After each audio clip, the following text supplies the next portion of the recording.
Bakery पर एक Swiss roll का पीस 120 रुपए का मिलता है, लेकिन घर में आज हम 100 रुपए में पूरी फैमिली के लिए स्विस रोल बना के तैयार करेंगे, जो बहुत ही ज़्यादा मज़ेदार बनते हैं। बहुत ही कम खर्च में आप घर में ये स्विस रोल विदाउट ओवन बना सकते हैं। तो स्विस रोल बनाने के लिए सबसे पहले मैंने यहाँ पर 3/4 कप पिसी हुई चीनी ले ली है। चीनी को हम एक बाउल के अंदर ऐड कर देते हैं। इसी कप से नाप के हम बाकी की सारी चीज़ें ऐड करेंगे। अब मैं इसके अंदर 2 अंडे तोड़कर ऐड कर देती हूँ और इन दोनों चीज़ों को पहले मैं इस तरह से थोड़ा सा मिक्स कर लेती हूँ ताकि चीनी उड़े ना।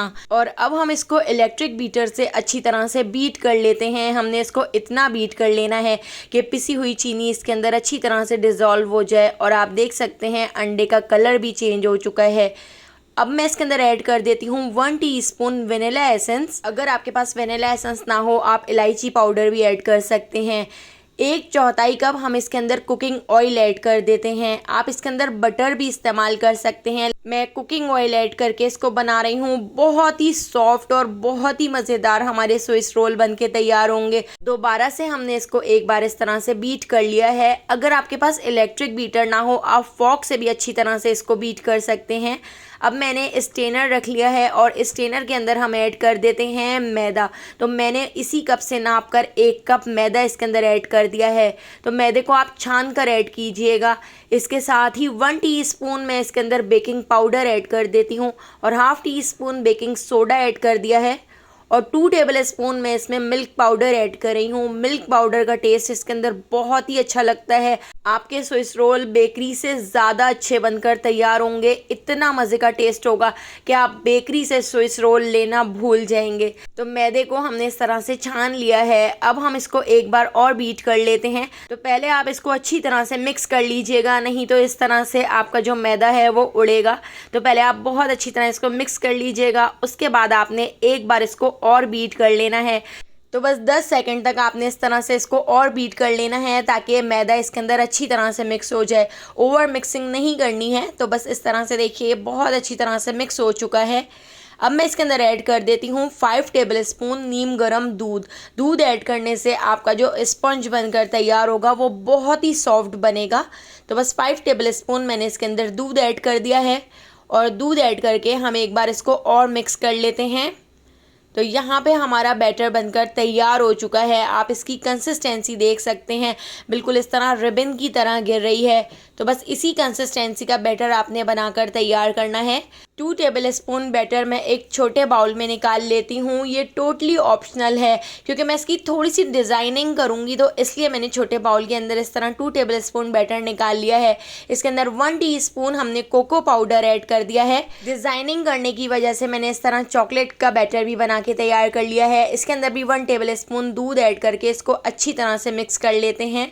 तो यहाँ पे हमारा चॉकलेट का बैटर भी बनकर तैयार हो चुका है। अब यहाँ पर हमने बेकिंग ट्रे को भी रेडी कर लिया है। इसके ऊपर हमने एक बटर पेपर रख लिया था और बटर पेपर रखने के बाद इसको ऑयल से अच्छी तरह से ग्रीस कर लेते हैं ताकि हमारा जो केक का बैटर हो वो इसके ऊपर चिपके ना। तो आपने कोई इस तरह से फैली हुई ट्रे लेनी है या कोई इस तरह की बेकिंग ट्रे लेनी है या पिज़्ज़ा ट्रे लेनी है, कोई फैली हुई ट्रे आपने इस्तेमाल करनी है इस स्विस रोल को बनाने के लिए। आपने जो इस बैटर की लेयर इस ट्रे के ऊपर डालनी है वो बहुत ज़्यादा मोटी नहीं होनी चाहिए। बस ½ इंच की आपने लेयर इस तरह से ट्रे के ऊपर डालनी है। बाकी का बैटर आप किसी और तरह का केक बनाने में इस्तेमाल कर सकते हैं। बाकी के बचे हुए बैटर से हम मार्बल केक बना लेंगे, तो उसको भी मैं आपको बाद में दिखाती हूँ। तो देखिए इस तरह से जो चॉकलेट का बैटर हमने बना के तैयार किया था, चॉकलेट वाले बैटर को हमने इस तरह से इसके ऊपर डाल दिया है और एक स्टिक से हमने इस तरह से इसकी डिज़ाइनिंग कर ली है। ये ऑप्शनल है, अगर आप इस तरह नहीं बनाना चाहते तो आप सिंपल तरीके से भी स्विस रोल बना सकते हैं। तो देखिए यहाँ पे हमने एक पतीली को प्री हीट करने के लिए रख दिया था। इसके अंदर मैंने एक स्टैंड रख दिया है। तो 15 मिनट पहले मीडियम फ्लेम पर आपने पहले पतीली को गर्म करना है और उसके बाद आपने बेकिंग ट्रे को रखकर इसको आपने बेक कर लेना है। तो लो फ्लेम पर 25 मिनट तक हम इस तरह से इसको बेक कर लेंगे और बाद में चेक भी कर लेंगे। और जो बचा हुआ बैटर था, तो देखिए इस तरह से मैंने उसका मार्बल केक भी बना के तैयार कर लिया था। बहुत ही सॉफ्ट, स्पॉन्जी और बहुत ही मज़ेदार हमारा मार्बल केक भी बनकर तैयार हो गया था।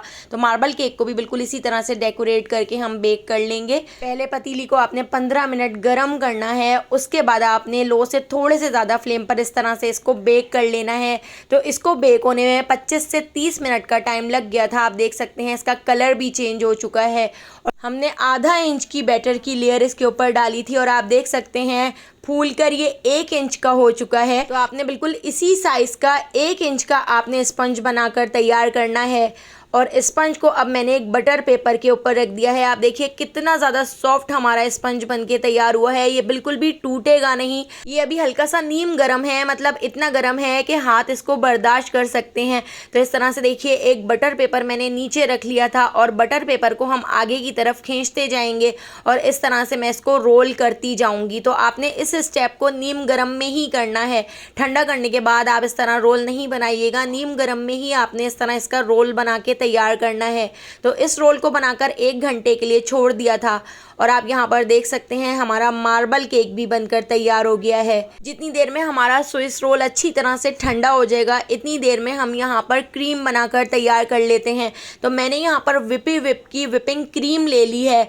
मैंने यहाँ पर 2 टेबल स्पून क्रीम ली है। अभी आपको ये बहुत कम लग रही होगी, लेकिन जब हम इसको बीट करेंगे तो ये अपनी क्वांटिटी से ट्रिपल हो जाएगी। तो बहुत सारे मेरे पास टिकटॉक पर कमेंट आते हैं कि हम अफोर्ड नहीं कर सकते हैं। तो आप देख सकते हैं कितने कम खर्च में, कितनी कम क्रीम के साथ 20 रुपए के मैदे से 100 रुपए में हमने पूरी फैमिली के लिए स्विस रोल बना के तैयार कर लिया है। तो विपिंग क्रीम को हमने बहुत अच्छी तरह से बीट कर लिया है। इसमें चीनी ऐड करने की भी ज़रूरत नहीं होती है क्योंकि ये मीठी ही होती है। और अब हम यहाँ पर 1 घंटे बाद रोल को इस तरह से खोल लेते हैं। नीचे वाले बटर पेपर को भी हम इस तरह से हटा देते हैं और आप देख सकते हैं ये बिल्कुल भी टूटा नहीं है, बिल्कुल अपने शेप में आ गया है और कितना ज़बरदस्त हमारा सॉफ्ट स्पंज बनकर तैयार हुआ है। तो दोनों बटर पेपर को हमने इस तरह से हटा दिया है और अब हम इसके ऊपर इस तरह से क्रीम लगा देते हैं। तो केक को ठंडा करने के बाद ही आपने इस तरह विपिंग क्रीम लगानी है, नहीं तो क्रीम मेल्ट हो जाएगी। तो इस तरह भरकर मैंने इसके अंदर क्रीम लगा दी है।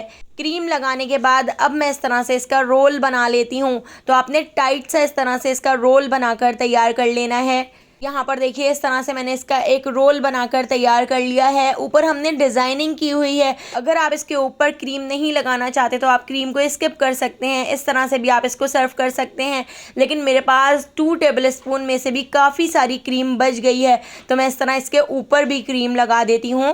तो इस तरह से भरकर हम इसके ऊपर भी क्रीम लगा लेंगे और क्रीम को मैं इसके ऊपर अच्छी तरह से सेट कर लेती हूँ, अच्छी तरह से लेवल कर लेती हूँ।